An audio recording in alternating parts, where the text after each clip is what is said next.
Namaskar, welcome to Electrical MCQ. The first question is, a DC motor is used to dash generate power, change mechanical energy to electrical energy to mechanical energy, all the way. देखिए, a DC motor एक machine है जो electrical energy को mechanical energy में convert करता है। तो answer होगा सी, क्योंकि देखिए ये डीसी मोटर को हम डायरेक्टली इलेक्ट्रिक सप्लाई दे देने से और डायरेक्टली हम रख देने से, यहाँ पर हम इसको रख दिया तो यहाँ पर हम मैकेनिकल एनर्जी नहीं पाएंगे। यहाँ पर जब इलेक्ट्रिकल एनर्जी हम देंगे तो मैकेनिकल एनर्जी पाएंगे। तो आउटपुट में मैकेनिकल एनर्जी, इनपुट में इलेक्ट्रिकल, क्योंकि every machine follows laws of conservation of energy. इसका मतलब जितना एनर्जी देंगे उतना ही आउटपुट मिलेगा, उसमें कम मिलता है क्योंकि लॉस हो जाता है। वो एनर्जी कंजर्वेशन ऑफ लॉ को फॉलो करता है, मतलब एनर्जी देने से वो एनर्जी को सिर्फ ट्रांसफ़र कर देता है, उसको कन्वर्ट कर देता है, वो डायरेक्टली क्रिएट नहीं करता है। तो इसमें जितना हमें इलेक्ट्रिकल इनपुट एनर्जी देंगे वो आउटपुट में वही हिसाब से आउटपुट देगा, इनपुट के हिसाब से आउटपुट देगा।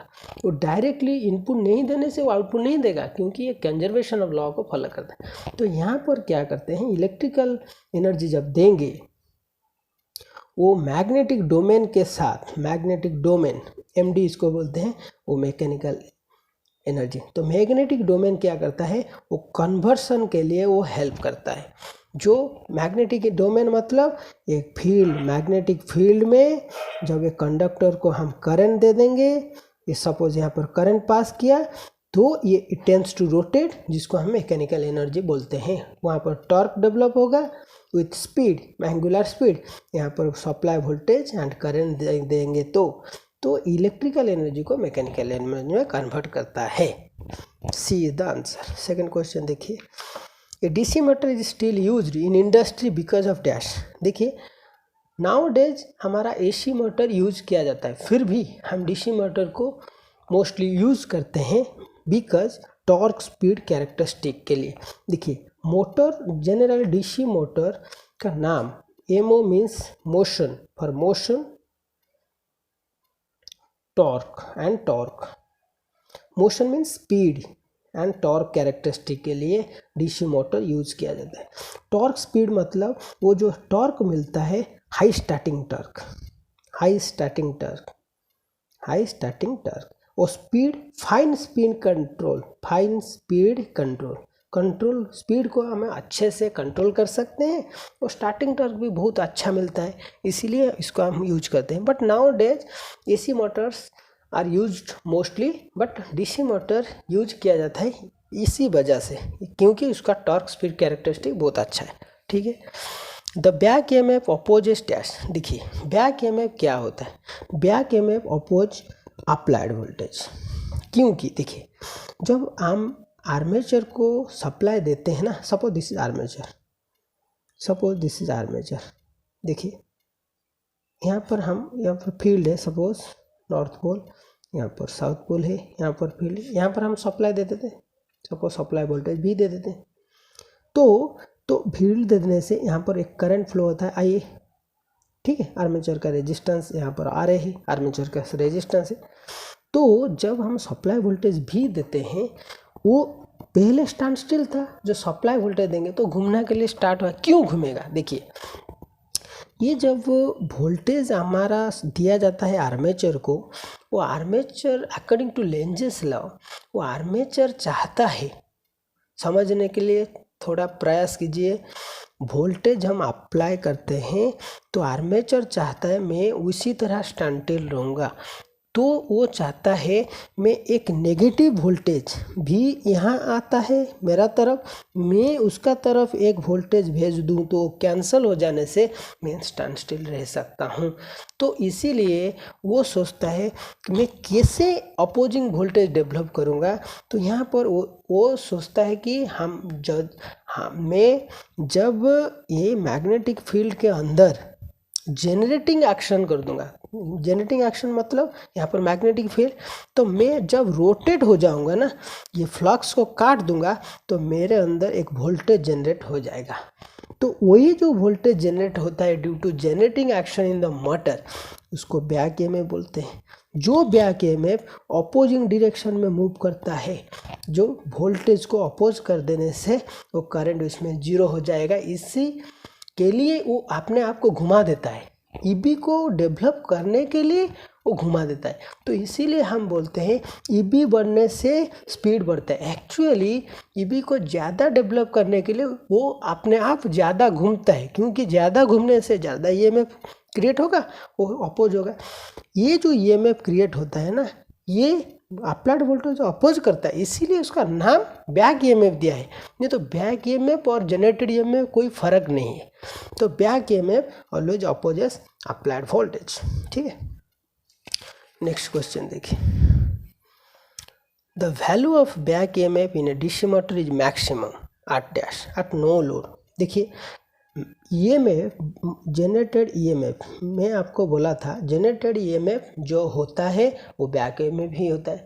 मोटर में जो जनरेटेड ईएमएफ है उसको बैक ईएमएफ, वो किसके ऊपर डिपेंड करता है, के फाई ओमेगा, वो स्पीड और फील्ड फ्लक्स के ऊपर डिपेंड करता है। फील्ड फ्लक्स जो होता है हमारा नॉर्थ और साउथ पोल तो फिक्स्ड है।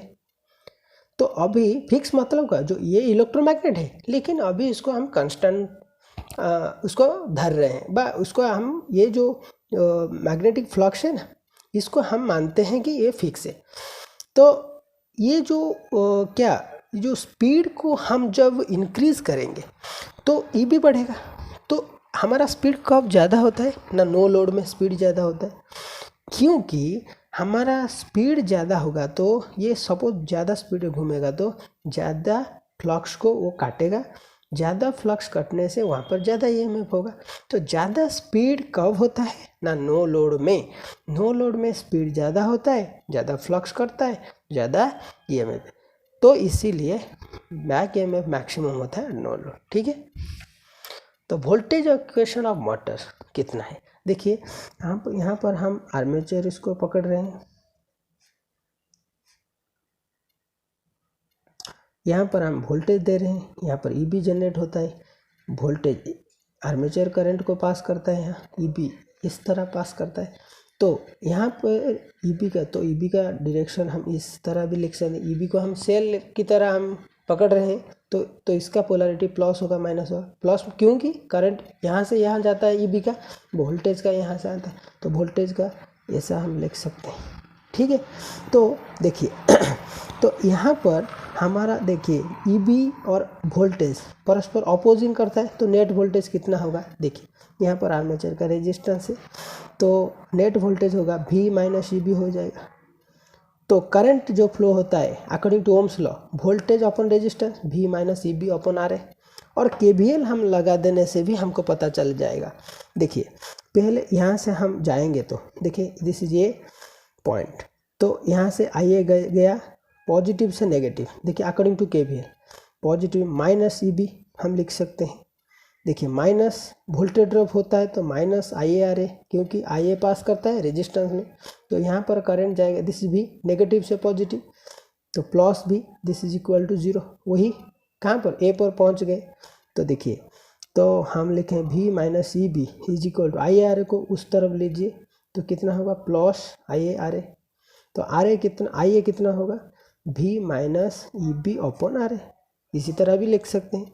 तो हमारा जो इक्वेशन हुआ क्या हुआ ना, V इज इक्वल टू, तो कितना होगा देखिए यहाँ से हम देखेंगे V minus Eb R A, तो V is equal to Eb plus IARA, तो this is the voltage equation, so B is the answer. ठीक है, when the speed of a DC motor increases its armature current dash. देखिए मैं बोला था कि armature, suppose this is the armature, ठीक है, यहाँ पर हम वोल्टेज दे रहे हैं ना, देखिए यहाँ पर ईबी क्रिएट होता है, आर्मेचर करंट ऐसा पास करता है, ये ईबी ये आर्मेचर करंट को अपोज करता है। देखिए क्योंकि ये जो ईबी जनरेट होता है ये वोल्टेज को कैंसिल कर देना चाहता है, अपोज करता है सप्लाई वोल्टेज, इनडायरेक्टली करंट को अपोज करता है। कैसे देखिए, हम जानते हैं इसका इक्वेशन कितना है, V minus Eb upon R है ना, तो जब ईबी ज़्यादा होगा तो आइए ऑब्वियसली कम, क्योंकि ये नेगेटिव पार्ट है। जब वोल्टेज ज़्यादा होगा करंट बढ़ेगा, बट ईबी ज़्यादा होने से करंट घटेगा। क्योंकि देखिए सपोज ये सपोज वोल्टेज है 100 वोल्ट, ईबी सपोज 40 वोल्ट, ठीक है, और रेजिस्टेंस सपोज 2 ओम, ठीक है। तो ये कितना हुआ देखिए, 100 माइनस 40 60 अपॉन 2, जिसका मतलब 30 एम्पियर करंट फ्लो होगा, ठीक है। सपोज मैं बोला सपोज ईबी किसका ऊपर डिपेंड करता है ना, के फाई ओमेगा। तो हमें फील्ड फ्लक्स को कांस्टेंट मानते हैं, तो स्पीड बढ़ गया तो ईबी बढ़ेगा। सपोज बढ़ के तो वोल्टेज तो कांस्टेंट है, तो इसको 60 वोल्ट हम लिख दिए अपॉन 2, आर्मेचर रेजिस्टेंस तो कांस्टेंट है। देखिए 60 होने 40, तो करंट 20 एम्पियर हो गया ना, नहीं वो 20 एम्पियर हो गया। तो ये ईबी बढ़ने से करंट घट जाता है। तो इसका मतलब वो बोलते हैं स्पीड जब इंक्रीज होगा, स्पीड बढ़ने से ईबी बढ़ता है, ईबी बढ़ने से आर्मेचर करंट क्या होगा, घटेगा, डिक्रीज होता है। यहाँ से हम देखें ना, ईबी बढ़ गया तो आर्मेचर करंट 30 से 20 एम्पियर हो गया, ठीक है। तो ईबी और आर्मेचर करंट इन्वर्सली प्रोपोर्शनल है, जब ईबी बढ़ेगा आर्मेचर करंट घटेगा। सो ठीक है, थैंक यू।